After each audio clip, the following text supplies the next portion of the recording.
Part 16 begins in the aftermath of the spotlight fading, but the echo of the confrontation between Jasmine Crockett and Pam Bondi continues to reverberate.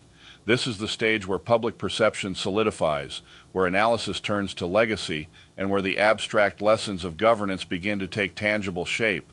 The persistent shadow of Jeffrey Epstein ensures that this is not merely a procedural debate, but a moral crucible, highlighting what institutions owe to those harmed under their watch.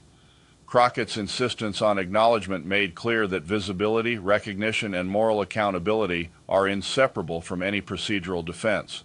Bondi's structured and calm responses reminded observers that legal authority and historical context remain critical for legitimacy. The tension between immediate moral clarity and procedural rigor is the heartbeat of the moment, and understanding it is essential to grasping the full significance of the exchange. Looking deeper, Crockett's method conveys a sense of urgency that transcends mere rhetoric. Her questions and insistence operate in real time, demanding that the institution validate the presence and experience of survivors before moving on. Bondi's composure demonstrates that even under scrutiny, maintaining structure and explaining decisions within the proper legal framework is vital.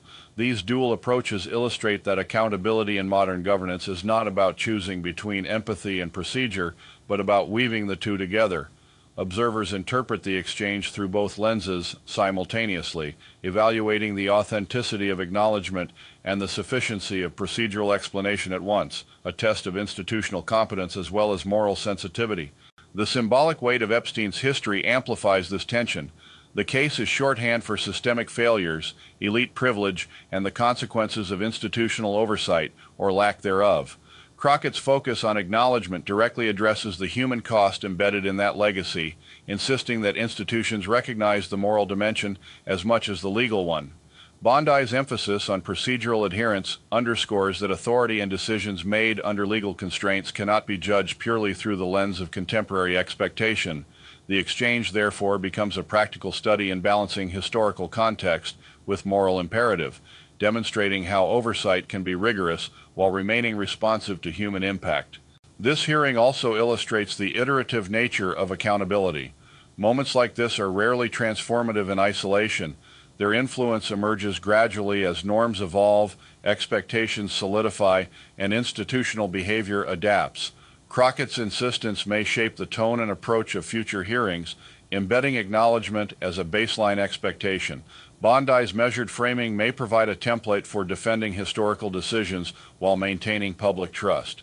Over time, these dynamics contribute to the incremental shaping of standards, ensuring that empathy and structure are no longer optional considerations in governance, but foundational principles.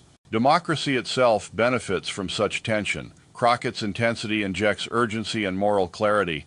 Bondi's composure maintains legitimacy and structure. Observers witness the interaction of competing imperatives, learning that accountability is multidimensional, that effective oversight requires the coexistence of confrontation and explanation, and that neither empathy nor procedure can be sacrificed without consequences. The balance achieved, or the lessons learned from imbalance, becomes a guide for both citizens and future officials on how governance can operate under pressure while retaining integrity. Finally, the responsibility extends to the public.